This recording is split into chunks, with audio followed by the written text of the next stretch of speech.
It's fine. Should be all right. Good. When you're ready. Is that microphone okay? Oh, good. Welcome back to the Premier League after your FA Cup break. Can I just check with you? I mean, 30 points now from 26 games, 12 games to go. What's your assessment of where you stand? Because I guess if you're an optimist, you'd say you're not far off now getting over the line. Yes, that's right. We're on a good path, but the fact is also that I'm a realistic person. I know that in former years, probably 30 points would have been already enough in order to stay in this league. I don't expect that during this season it will be enough. Though I mentioned our point target of 1 point average per game, and if even 2 or 3 points more are necessary, then it's also up to win this amount of points. We know that we're on a good path, but there's no reason to be carried away. We have to win many more points, and for that we want to stay with the foot on the gas. Do you sense that amongst the players? Because it's been one of those seasons where, yeah, there've been patches where people have doubted you and have doubted the team. But I mean, at the moment, do you sense the players have that growing confidence that they're going to be okay?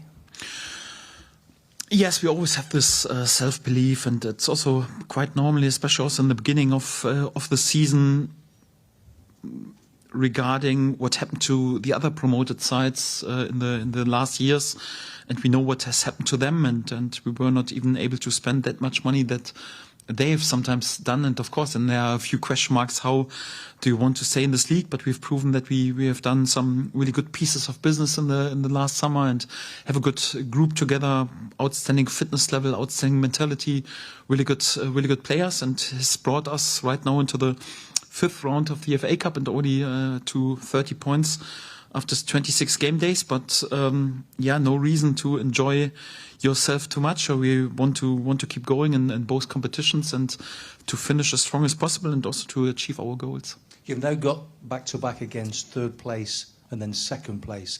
How tough a challenge do Villa and City represent for you? Yes, obviously really tough challenges. 2 teams who are playing on the top level, also in Europe. Obviously, Villa currently sitting in position 3, still in the title race. Yeah, Man City also in the title race. 2 tough games, but on this level you always have tough games, and we're also used to play against big names and big teams and lots of individual quality. We have to make sure that we show our best possible performance, and then. You also need to hope, of course, and need a bit of luck that they don't have their very best day anyhow. And if this comes together, then you always have a chance. We have also won many points against the top teams in this league, and for that we always, wherever we go, we have a chance. And we want to show another good performance, and then we have also a chance to make out of it a tight game. And if it's a tight game, you also can win points. How does the pressure compare? Because at the moment you may be looking over your shoulder, just wondering if teams are going to catch you. Last season, different sort of pressure.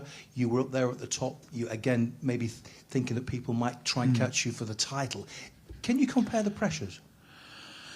I think it's not a big difference, because it's not like we're watching too much above our shoulders. It's more or less we're concentrated on ourselves. So we know that we can't and also don't want to influence other results or what happens on other pitches. And it was the last season the case that we were focused and concentrated to win as many points as necessary in order to achieve our goal. And it's exactly the same pressure that we have for ourselves, that we want to do the same.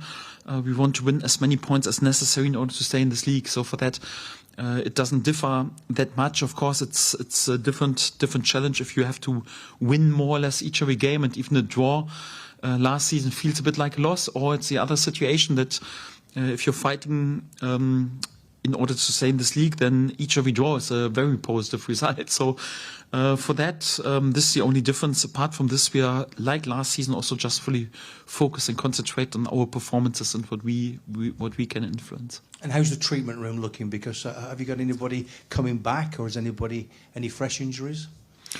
Yes, sadly, Noah Okafor has suffered injury in the last cup game, hamstring injury. He will be out in between 2 and 4 weeks. It's a bit too early to judge, but he will definitely miss the next 2 games. So definitely the Villa game and also the Man City game. Apart from this, just good news. Anton Stark back in training, available. Pascal Sturck back in training, available, and also Daniel James is back. Hopefully he stays also fit right now, but it looks good, and they all 3 are back in training and also available. Thanks for your time. Good Thank luck. you. Hi Daniel, how difficult has it been to manage this season because you have had a lot of injuries, haven't you, and particularly into the front line? Yes, but overall, you also have to deal with injuries. I think each and every club has this, and of course, if you are there as a team who always has to go over the line physically, we are in the top 2 in terms of physical output for each and every game in the Premier League. We just can't dominate the games with possession. We always have to invest more or try to invest more than the opponent and have to go over the line. And it's also sometimes a knock or sometimes even a stretch of the muscle, and you have to deal with it. So overall, we're in a more or less really good position. So from the first team players at the moment, just Noah Okafor is out, and at this stage, February, the pitches are tough. A long season already in, so it's overall not too bad. It was a bit challenging in the last weeks that we had to change a lot our back 5 or back 4, our last row. I think in the offense to rotate a bit is sometimes even not the worst thing. I think it makes it more difficult when you have to change a lot on central positions and also in the defense. This was a bit challenging at times, but we don't complain. We take it as it is, and I also want to be competitive at the weekend. But still, mentally, it must be quite challenging for you and your staff to come up with solutions all the time. And quite frustrating, I imagine, when you start a week thinking one thing and then you have to do something else. Yes, that's right. So sometimes, of course, especially when you have to change a lot in your back 5 or back 4 initially in the season, then makes it difficult because you build a football team a bit like a house, always on the basement, and then you want to build around the key figures, and once a player is out, like Pascal Sturck, for example, who was ever present in the last games, it's not easy to find solutions, but thank God we found solutions. We had an important win against Nottingham, we had an important point against Chelsea, we were also through into the next round.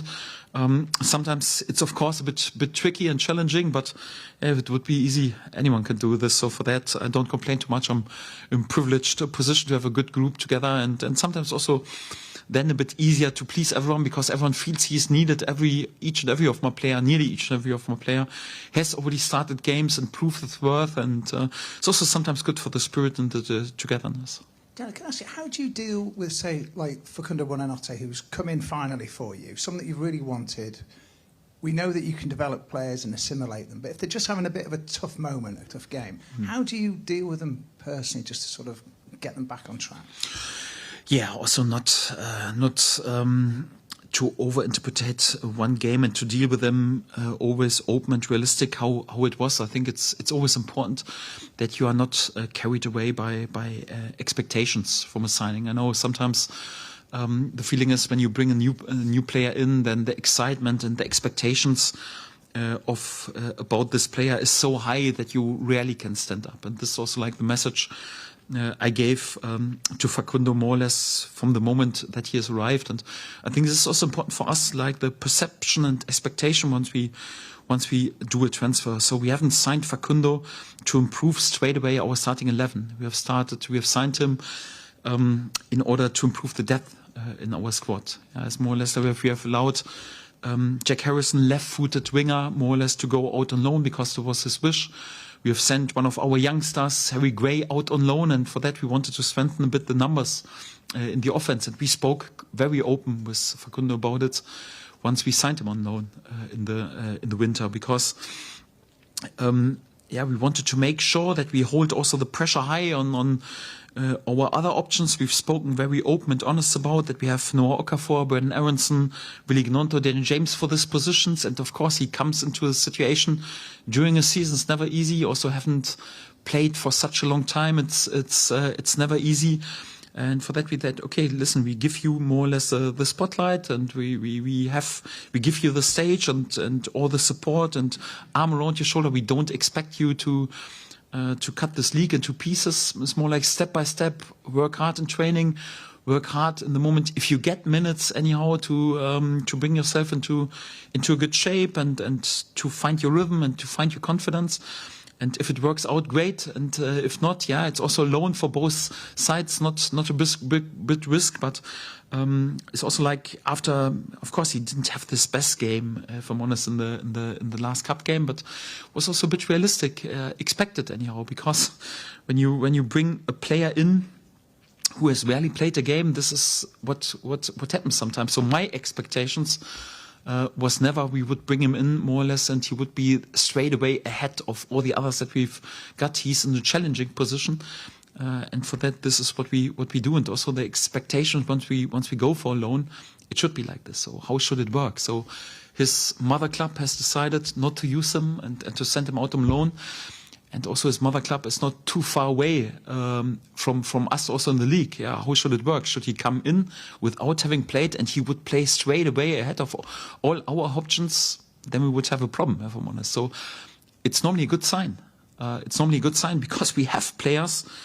You just need to have a look on the transfer sums. Brendan Aronson has cost during his career, or Danny James, or where Noah Okafor or Willie Gnonto is valued.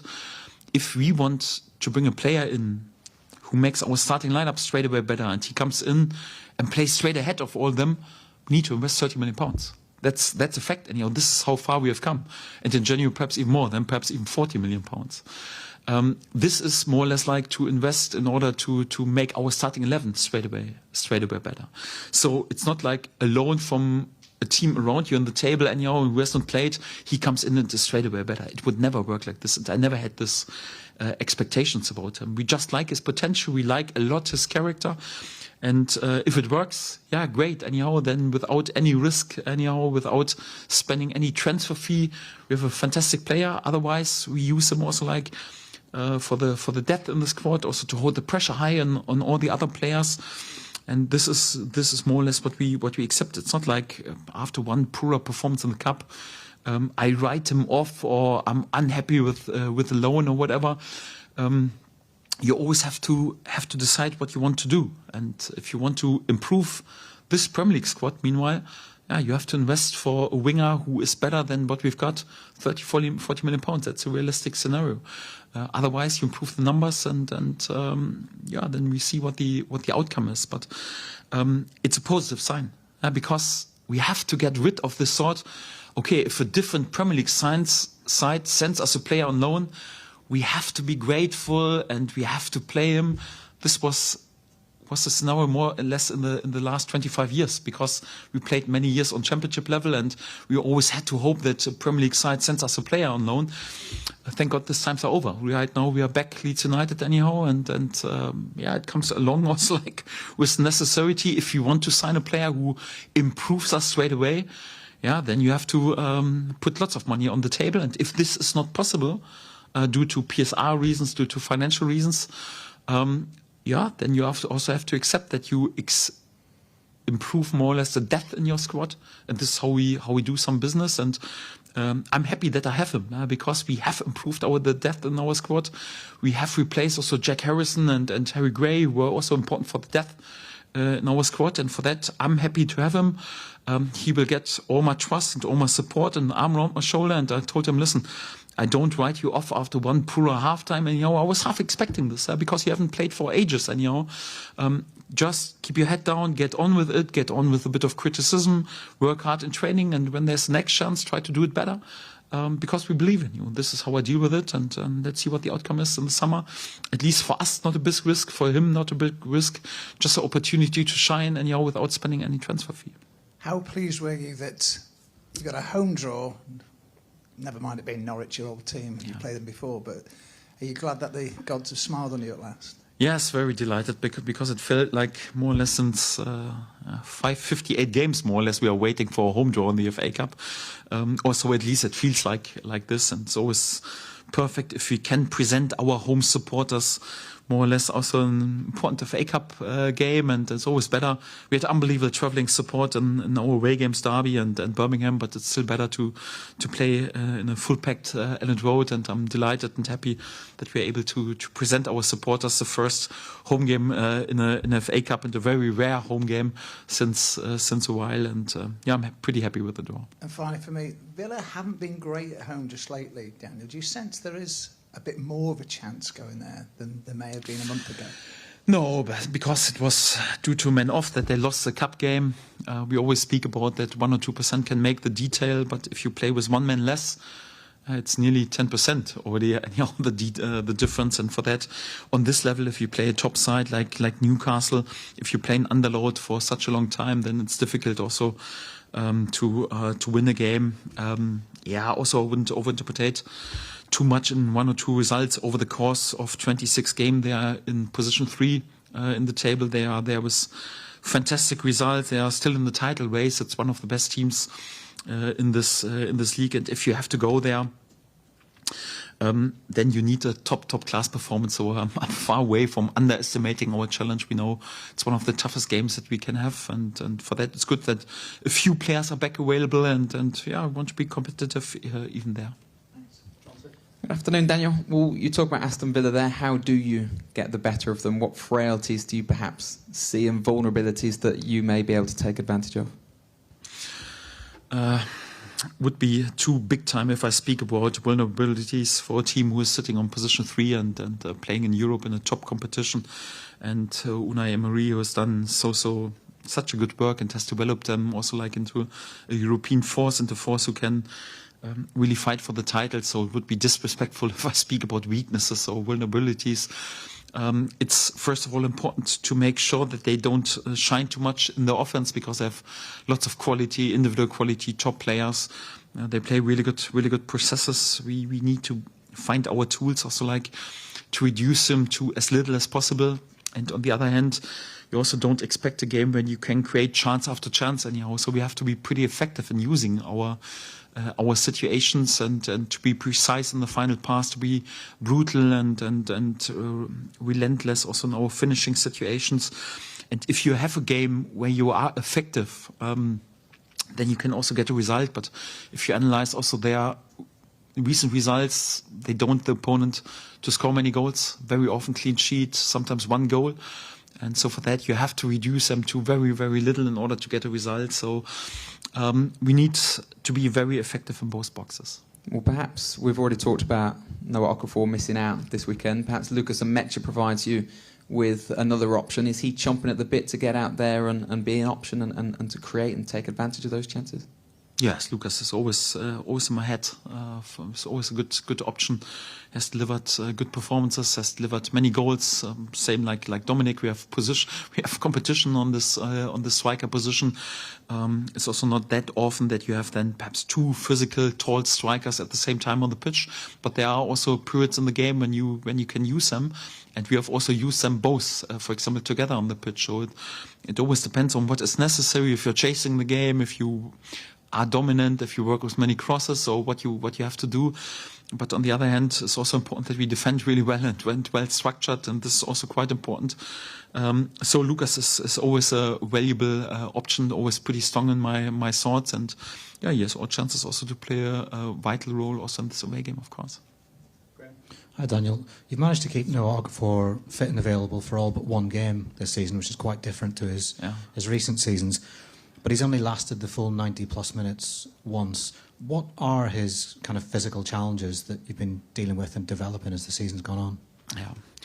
Yeah, first of all, he's a tall and relatively heavy player, especially for an offensive player, and also the way he plays. It's not like he covers unbelievable distance like perhaps other players that we have in midfield, but he covers unbelievable amount of high-speed distance and many sprints due to his natural game. He goes for 1-against-1 situations. He is also really lightning quick, and this type of players sadly are always a bit more vulnerable, especially for muscle injuries. You see this more or less throughout all leagues and all teams, and for that we've done really well. So for that I was always tempted also very often, once the feeling is okay, he gets a bit more tired to take him off the pitch, and I didn't let him too long on the pitch, also knowing that he has a injury CV anyhow. But sometimes you still can't avoid it, and when the load is big, and you sometimes in January, February play on difficult pitches,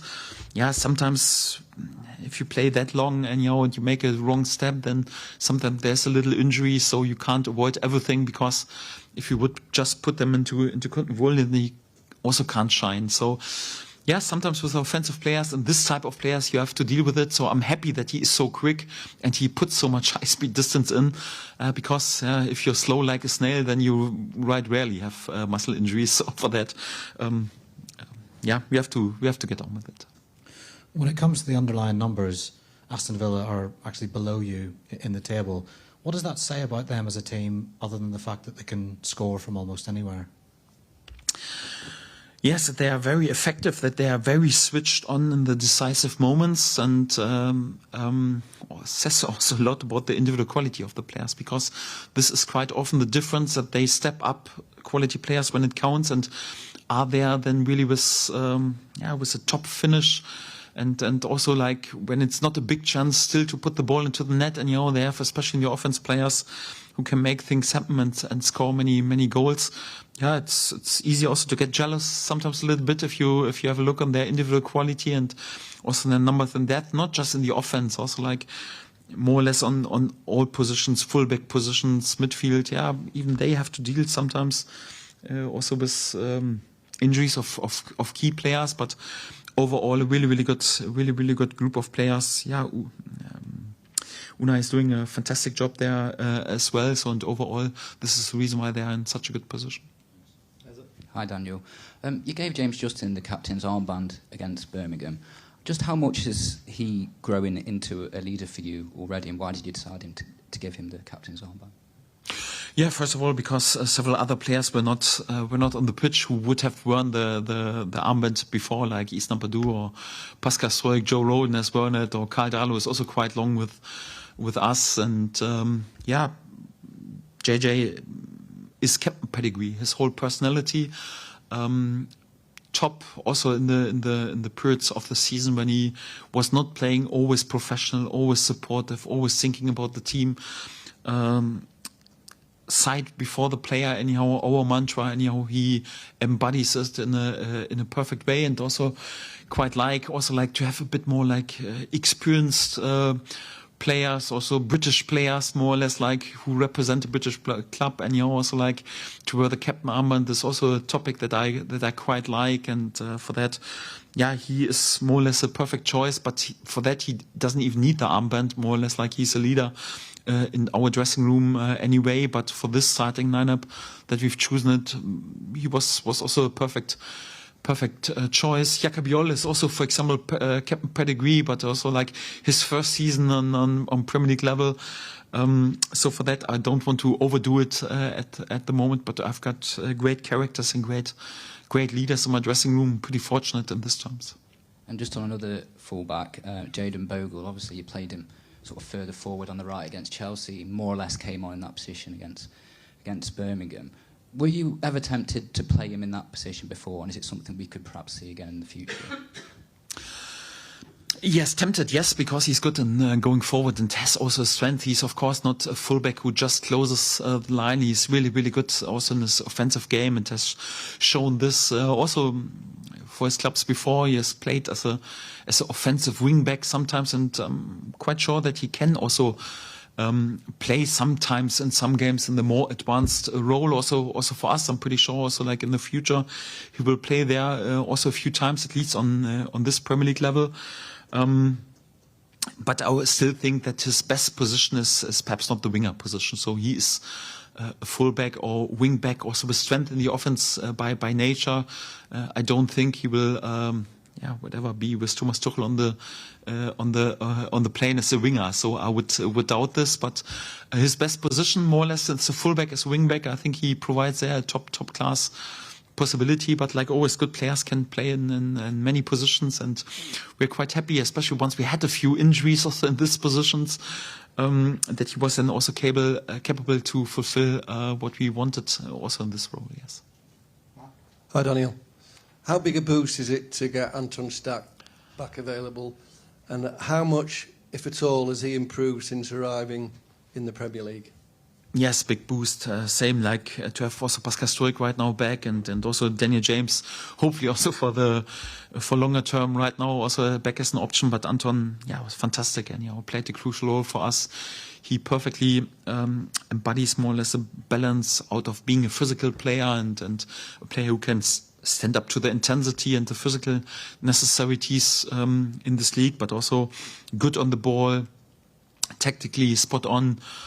Top character, also good technique, also good in set pieces. So it's very impressive because even for top players, normally they need a bit time to adapt to the Premier League. So, but Anton is more or less shining really from the first day in preseason, and this is quite rare, I would say, and says a lot about his character and also about his quality. And we're happy to have him back after his little injury, and hopefully he stays fit right now and can also show performances like he's shown more or less throughout the whole season. We're going to move on to the embargo section.